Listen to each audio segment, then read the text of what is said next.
Hello everyone, this is Anjali and welcome to my channel Anjali's Maths Classes। Students, आज जो हम topic करने वाले हैं वो क्लास +1 का टॉपिक है। चैप्टर 1 है जिसका नाम है सेट्स।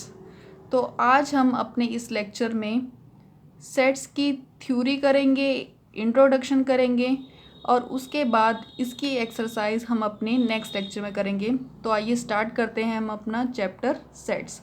सबसे पहले हम इसकी डेफिनेशन करेंगे। तो सेट हमारा क्या होता है? Set is a well defined collection. Definition क्या होगी इसकी? Set is a well defined collection, well defined collection of objects. Means आपको क्या करना है, अपने ऑब्जेक्ट्स की, ऑब्जेक्ट यहाँ पर कुछ भी हो सकता है, कोई थिंग भी हो सकती है, कोई नंबर्स भी हो सकते हैं, कोई पर्सन भी हो सकते हैं, ऑब्जेक्ट यहाँ पर कुछ भी हो सकता है। तो set is a well defined collection of objects. Well defined का यहाँ पर मीनिंग क्या होगा? वेल डिफाइंड कलेक्शन का मीनिंग होगा यहाँ पर कलेक्शन should not change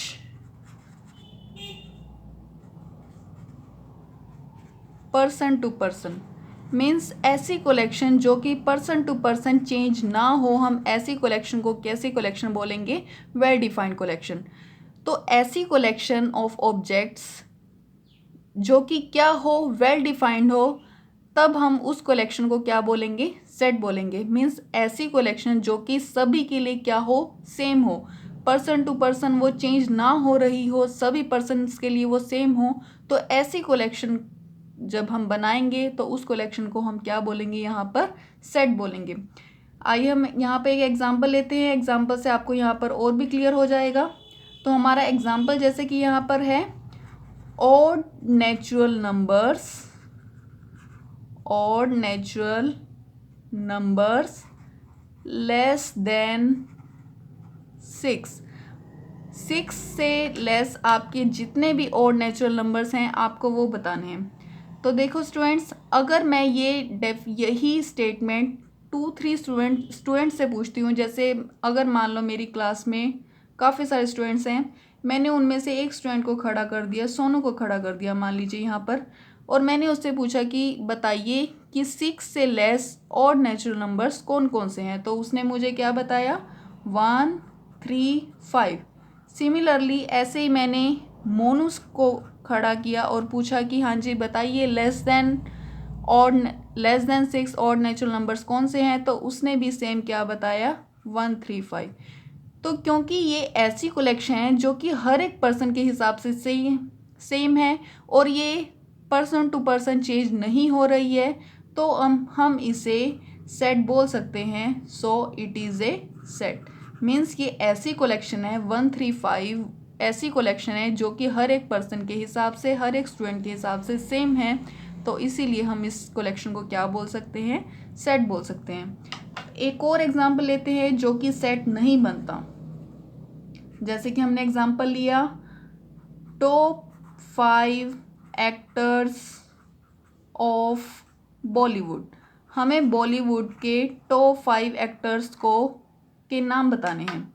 तो जब मैंने सोनू से पूछा तो सोनू ने मुझे क्या बताया?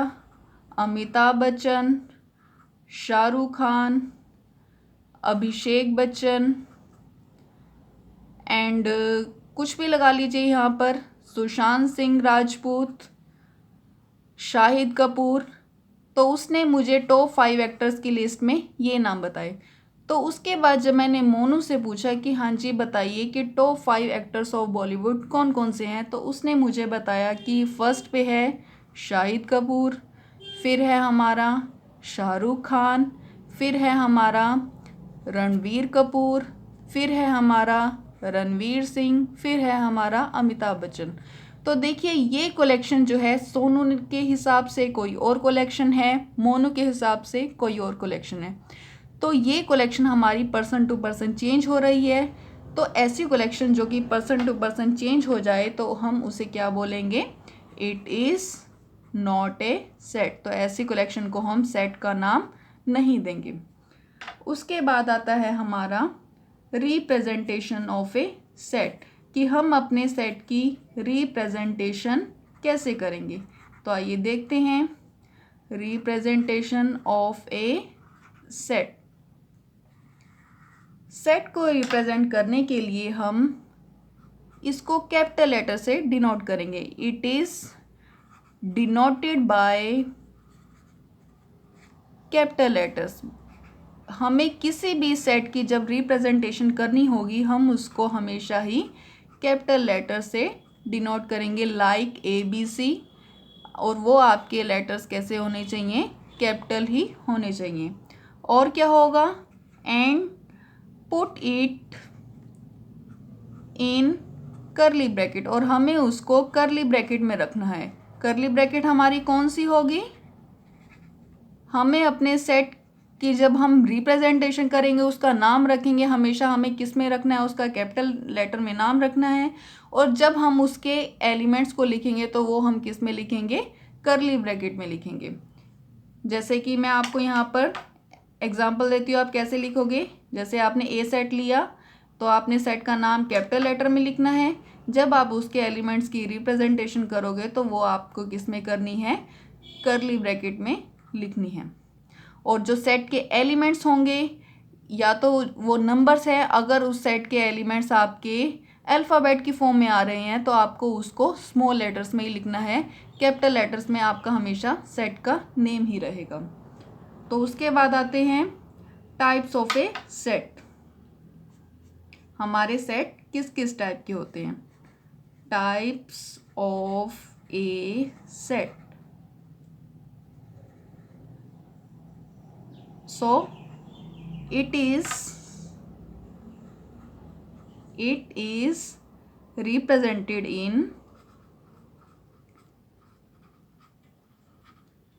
Two forms. ये हमारे सेट जो है टू फॉर्म में रिप्रेजेंट किए जा सकते हैं। फर्स्ट फॉर्म हमारी है रोस्टर फॉर्म, और इसका दूसरा नाम हम यहाँ पर क्या ले सकते हैं, टेबुलर फॉर्म। इस फॉर्म के दो नाम है, पहला नाम रोस्टर फॉर्म, दूसरा टेबुलर फॉर्म। तो इसमें हमारा क्या होगा, इट कंटेन्स एलिमेंट्स, या फिर कह सकते हैं ओनली नंबर्स। तो रोस्टर फॉर्म और टेबुलर फॉर्म में क्या आएगा, इसमें हमेशा ही हमारे क्या होंगे, नंबर्स होंगे या अल्फ़ाबेट्स होंगे, कुछ भी हो सकता है। जैसे कि हमने यहाँ पर लिखा 135, रोस्टर फॉर्म और टेबुलर फॉर्म हमारी इसी तरीके से रिप्रेजेंट होगी। दूसरी फॉर्म है हमारी यहाँ पर set builder form. Set builder form, जैसे कि इसके नाम से ही पता चलता है, सेट बिल्डर फॉर्म का मीनिंग यहाँ पर क्या होगा कि ऐसी कलेक्शन जो कि सेट को बिल्ड करे। बिल्ड करे का मीनिंग क्या होगा कि ऐसी कलेक्शन जो कि हमें उसकी प्रॉपर्टी के बारे में बताए।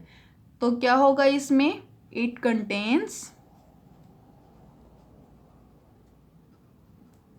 Property only. इसमें हमारी सिर्फ क्या आएगी, प्रॉपर्टी आएगी जो कि सेट के अकॉर्डिंग होगी। अब हम इसके बारे में थोड़ा सा और डिस्कस करते हैं जिससे आपको ये दोनों फॉर्म्स के बारे में और ज़्यादा क्लैरिटी हो सके। तो यहाँ पर हम लेते हैं, सबसे पहले हम सेट बिल्डर फॉर्म को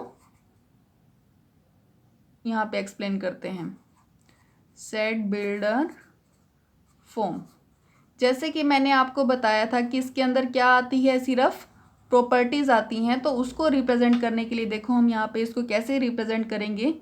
सेम सेट का नाम लिखना है हमें, और प्रॉपर्टी को भी यहाँ पर हमें करली ब्रैकेट्स में लिखना है। तो प्रॉपर्टी को हम कैसे लिखेंगे, जैसे हमारा पीछे एलिमेंट्स हमने लिखे हैं 135। अब 135 की क्या प्रॉपर्टी है, अगर हमें इसको लैंग्वेज की फॉर्म में लिखना हो तो हम इसको लैंग्वेज की फॉर्म में कैसे लिख सकते हैं, odd natural numbers less than 6। तो सेट बिल्डर फॉर्म में हम किस तरह के एलिमेंट लिखेंगे, हम इसको, मैं आपको दूसरे तरीके से ही बता रही हूँ कि यहाँ पे आपको अपने एलिमेंट्स को लैंग्वेज की फॉर्म में लिखना है कि आप इसे लैंग्वेज की फॉर्म में कैसे लिख सकते हो। तो हम इसको कैसे लिखेंगे कि इसमें एक्स टाइप के एलिमेंट्स आएंगे, where x is odd natural numbers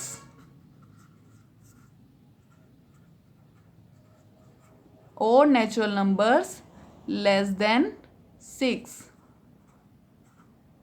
तो ये हमने हमारे जो नंबर्स थे 1, 3, 5 उसी को ही हमने लैंग्वेज की फॉर्म में लिख दिया है। तो लैंग्वेज की फॉर्म में हमने इसको कैसे लिखा है कि उसमें एक्स टाइप के एलिमेंट आएंगे where x is odd natural numbers less than 6।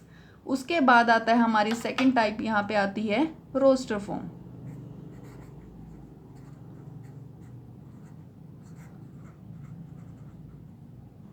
Roster form में अभी जैसे कि बताया कि उस कंडीशन को या उस स्टेटमेंट को सेटिस्फाई करने वाले जो भी एलिमेंट्स होंगे वो हम किस में लिखेंगे, रोस्टर फॉर्म में।